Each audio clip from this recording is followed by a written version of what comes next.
புதுச்சேரி மாநிலத்தில் செயின் பறிப்பு, வழிப்பறி உள்ளிட்ட 35க்கும் மேற்பட்ட குற்ற வழக்குகளில் தொடர்புடைய முக்கிய குற்றவாளி தனது நெருங்கிய கூட்டாளியுடன் போலீசில் சிக்கியுள்ளார். சிக்னலில் வைத்து பெண்ணிடம் செயின் பறிப்பில் ஈடுபட்டு போலீசாரை சுற்றலில் விட்ட கேடி நபர்களின் பின்னணி என்ன?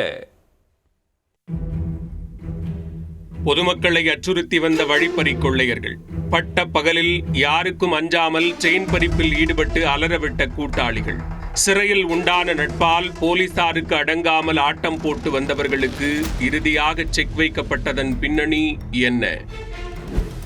புதுச்சேரி மாநிலம் வில்லியனூர் பைபாஸ் சாலையில் உள்ள சிக்னலில் பைக்கில் சென்ற பெண்ணிடம் மர்ம நபர்கள் இருவர் திட்டமிட்டு செயின் பறிப்பில் ஈடுபட்டுள்ளனர். இச்சம்பவம் தொடர்பாக சிசிடிவி காட்சிகளின் உதவியுடன் போலீசார் நடத்திய விசாரணையில் செயின் பறிப்பில் ஈடுபட்ட குற்றவாளிகளின் அடையாளங்கள் சிக்கின.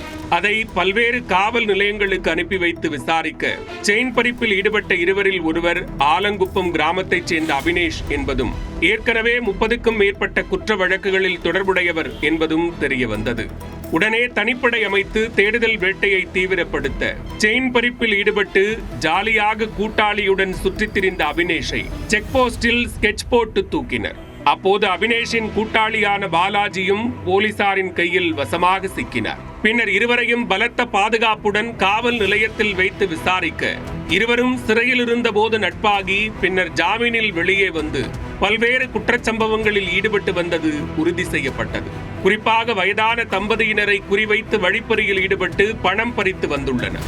அப்படித்தான் வில்லியனூர் சிக்னலில் வைத்தும் அஞ்சாமல் செயின் பறிப்பில் ஈடுபட்டு அந்த நகையை அடகு வைத்து பணம் பெற்று அந்த பணத்தின் மூலமாக அபினேஷ் தனது தாய்க்கு தங்க நகை வாங்கி கொடுத்து உற்சாகமாக இருந்துள்ளார். இதனையடுத்து பிடிபட்ட இருவரையும் நீதிமன்றத்தில் ஆஜர்படுத்தி சிறையில் அடைத்த போலீசார் அவர்களிடமிருந்த பணம் மற்றும் நகையை பறிமுதல் செய்தனர். சம்பவத்தின் A2 குற்றவாளியான பாலாஜி மீது போக்சோ வழக்கு நிலுவையில் இருப்பதும் குறிப்பிடத்தக்கது.